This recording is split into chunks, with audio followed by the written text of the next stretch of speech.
এই যে ওদের যে একটা দলীয় যে প্রভাব শক্তি, ওরা দলীয় প্রভাব শক্তি দিয়েই এলাকায় অনেকের কাছ থেকে চাঁদা দাবি করে যাচ্ছে। আমি নিজে ভিকটিম, আমার কাছে ওরা চাঁদা দাবি করছে। আমি চাঁদা না দেওয়াতে আমার বাসায় গিয়া আমার গায়ে আমাকে আমার বাড়ি ঘরের দরজা বের কইরা আমার বউসহ আমি রুমের দরজা আটকাইছে।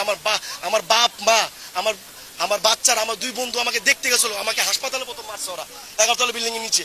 মারতে মারতে পরে আমি বাসায় চলে গেছি, আমার বাসায় গিয়ে ওরা এটা অ্যাটাক করছে।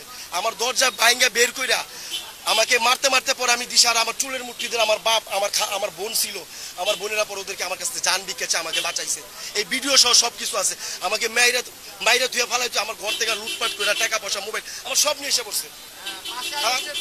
এতদিন আমি অভিযোগ দিতে পারি নাই। তারপরে যাই হোক আমার বাসায় গিয়ে আমাকে এভাবে ঠেট দিছে অপু দাস মহিন, এইভাবে। ওই ভিডিও আছে, ভিডিও আমি যমুনাটি হোয়াটসঅ্যাপে আমি আপনাদেরকে দিব। ওই ভিডিওতে অপু দাস নিজে বলতেছে কেউ ফোন দিয়া কিছু করতে পারবো না। আমি যেখানে জন্মস্থান, আমি এখানে ব্যবসা করি, আমাকে তো মানুষ চিনে যান আমি খারাপ না ভালো। তো আমি ভালো বিদে তো কেউ তো ওদেরকে ফোন দিছে যে শাওনের সাথে জিনিসটা, শাওনটা কিছু বললেন না, শাওনটা ওর মতো থাকতে দেন। ওরা পর আমার বাসায় গিয়ে বলতেছে এই যে এত দিক থেকে ফোন দিতেছে, ফোন দিয়ে কেউ কিছু করতে পারবো। অপু দাস এইভাবে বলছে। অপু দাসের ভাই ছাত্র দলের সেক্রেটারি, ছাত্র দলের 30 নং ওয়ার্ডের সভাপতি। আমার ড্রাইভারে এইভাবে বলছে ওরা মহিন সহ যায়। পরে মহিন বলতেছে তুই এলাকা থাকতে পারবি না। আমি কই ভাই আমি যাবো কোথায়, আপনি আমার বড় ভাই, আমার মারেন কাটেন, আমি এখানেই থাকবো। এতদিন ভাই মুখ বন্ধ ছিল ভাই। আমি তো ভাই আমি বলি আপনাকে, আমি এতদিনকে আমি বলি এতদিন বলতে পারি না কেন। আমি থানায় অভিযোগ করছি, ওই অভিযোগের কাগজও আছে ওদের নামে অভিযোগ করা আছে, আমার কাগজটাও দিব। আমি অভিযোগ করছি আমার বাপ মাকে।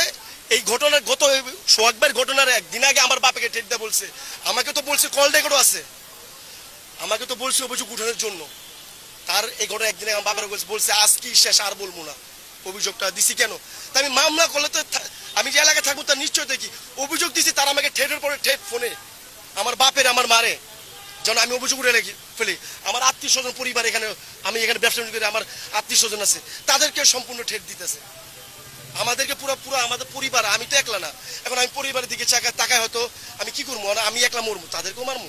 এই জন্য আমি চুপ ছিলাম। ওর সাথে আরো অনেকে আছে, এই যে যেমন ওর সাথে আছে নান্নু, ফরিদ, এরা হচ্ছে দালাল, সম্পূর্ণ হাসপাতালে দালালি করে। এই দালাল যত হাসপাতালে দালাল, মহিনের সাথে ঘুরতো দালাল, সন্ত্রাস, চাঁদাবাজ, তারপরে ছিনতাইকারী, এসব পোলাপান নিয়ে মানুষ তো আমরা আতঙ্কে থাকতাম ভাই। আমাদের শেষ একটাই দাবি যেন আমরা অন্তত এতটুকু দেখতে পারি যেন আমি যেরকম আমার মার সামনে আমাকে মারছে, ওদিনও মারছে, আমার কানের পর্দা ফেটে গেছে ভাই। বিচার ওদিন যে আমি জিটিটা করছি তা পারতে প্রথম বাসা আঘাত করছে, জিটি করিনি, ভয় ছিলাম। তারপর আবার মারলো, তো চিন্তা করলো এখন তো অভিযোগ করতে হইব, নাহলে তো উপায় নেই। তারা তো এই অলরেডি 2বার মারছে, তৃতীয়বার যদি মাইরে এলে আমি অভিযোগ করছি। তো না আমি পুলিশ কোনো পদক্ষেপ ওরকম পুলিশ নিচ্ছে কিনা আমি তো এটা বলতে পারবো না। আমি জাস্ট অভিযোগ, আমি আমার জানের জন্য বাঁচার জন্য আমি জাস্ট তাদের কাছে পুলিশ থানায় গিয়ে আমি অভিযোগ দিয়েছি। রাত্রে 2টা বাজে সেনাবাহিনীর কাছে গেছি, সেনাবাহিনী বলছে আপনি থানায় যান।